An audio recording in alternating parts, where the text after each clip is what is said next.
Hello friends, राज IAS academy में आपका स्वागत है।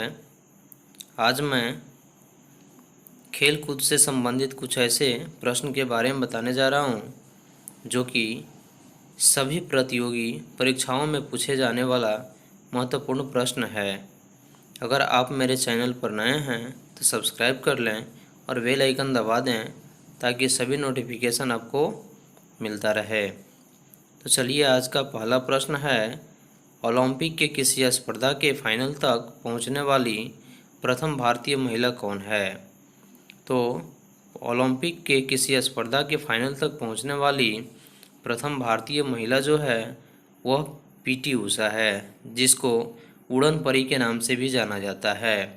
तो PT उषा का पूरा नाम पीलूवाल कैंडिडेट परवीन उषा है और यह ओलंपिक के किसी स्पर्धा के फाइनल तक पहुंचने वाली प्रथम भारतीय महिला है।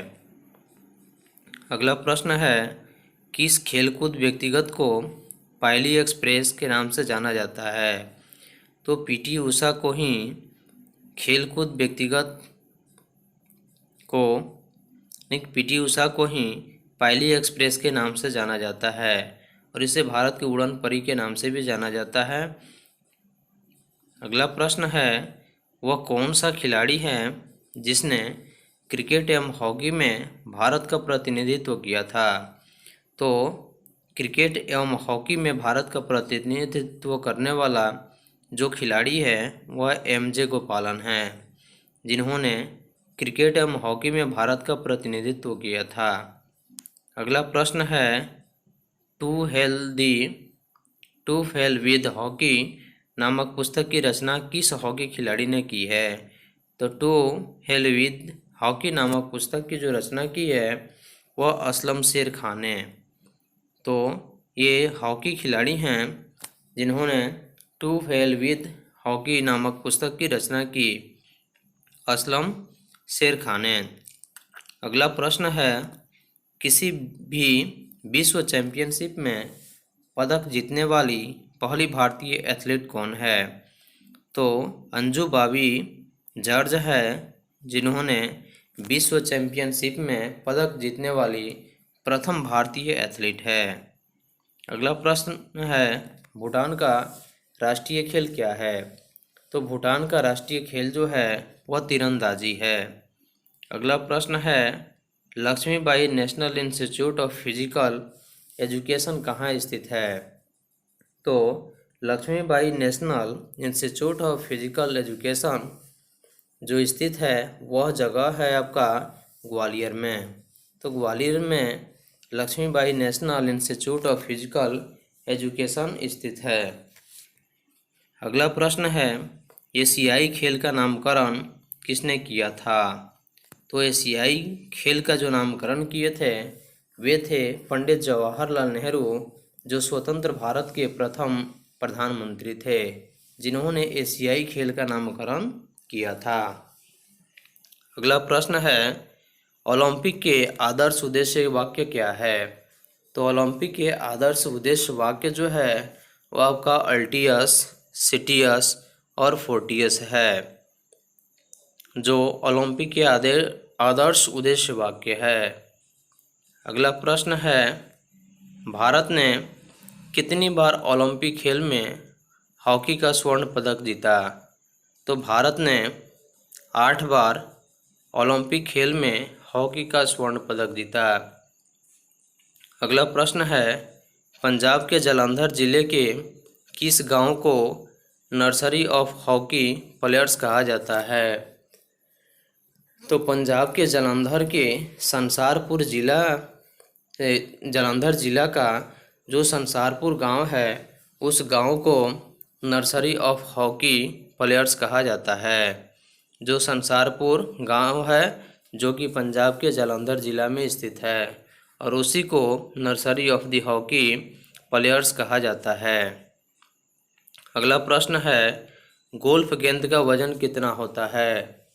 तो गोल्फ गेंद का जो वजन होता है वह 1.5 पाउंड्स होता है। तो 1.5 पाउंड्स गोल्फ गेंद का वजन होता है। अगला प्रश्न है, आसफा पावेल किस खेल स्पर्धा से संबंधित है? तो एथलेटिक्स से आस्फा पावेल संबंधित है, जो कि एथलेटिक्स जो है इसकी जो दौड़ होती है वह 100 मीटर की होती है और यह आस्फा पावेल एथलेटिक्स खेल स्पर्धा से संबंधित है। अगला प्रश्न है, आस्फा पावेल किस देश की एथलेटिक्स है? तो आस्फा पावेल जो है वह जमैका देश की एथलेटिक्स है। अगला प्रश्न है, एशियाई खेलों का प्रतीक चिन्ह क्या है? तो एशियाई खेलों का जो प्रतीक चिन्ह है वह है चमकता सूरज। तो चमकता सूरज ही एशियाई खेलों का प्रतीक चिन्ह है। अगला प्रश्न है, सबसे अधिक बार एशियाई खेलों का आयोजन किस शहर में हुआ है? तो सबसे अधिक बार एशियाई खेलों का जो आयोजन हुआ है वह बैंकॉक शहर में हुआ है। तो बैंकॉक शहर में सबसे अधिक बार एशियाई खेलों का आयोजन हुआ है। अगला प्रश्न है, कबड्डी खेल की शुरुआत किस देश में हुई? तो कबड्डी खेल की जो शुरुआत हुई वह भारत देश में हुई और भारत का राष्ट्रीय खेल कबड्डी है। अगला प्रश्न है, कबड्डी खेल के एक पक्ष में खिलाड़ियों की संख्या कितनी होती है? तो कबड्डी खेल के एक पक्ष में खिलाड़ियों की जो संख्या होती है वह 7 होती है और 2 पक्ष मिलकर के कबड्डी के खेल खेला जाता है और इसमें खिलाड़ियों की टोटल संख्या जो होती है वह 14 होती है और एक पक्ष में 7 खिलाड़ी होती है। अगला प्रश्न है, फीफा की स्थापना कब हुई? फीफा यानी फेडरेशन इंटरनेशनल दी फुटबॉल एसोसिएशन की स्थापना कब हुई? तो 21 मई 1904 ईस्वी में फीफा यानी फेडरेशन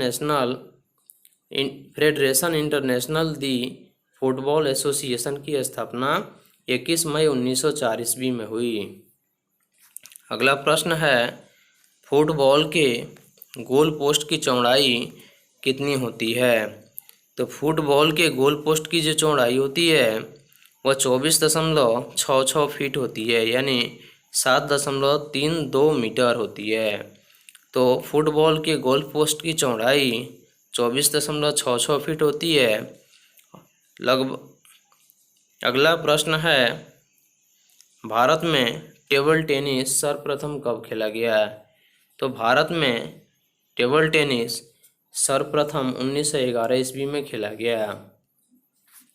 अगला प्रश्न है, शरद कमल किस खेल से संबंध है? तो शरद कमल जो है वह टेबल टेनिस से संबंध है। तो टेबल टेनिस से ही शरद कमल संबंधित है। अगला प्रश्न है, राष्ट्रमंडल खेल किन वर्षों में अपने निर्धारित समय में आयोजित नहीं हुए? तो राष्ट्रमंडल खेल 1942 और 1946 में अपने निर्धारित समय में आयोजित नहीं हुए।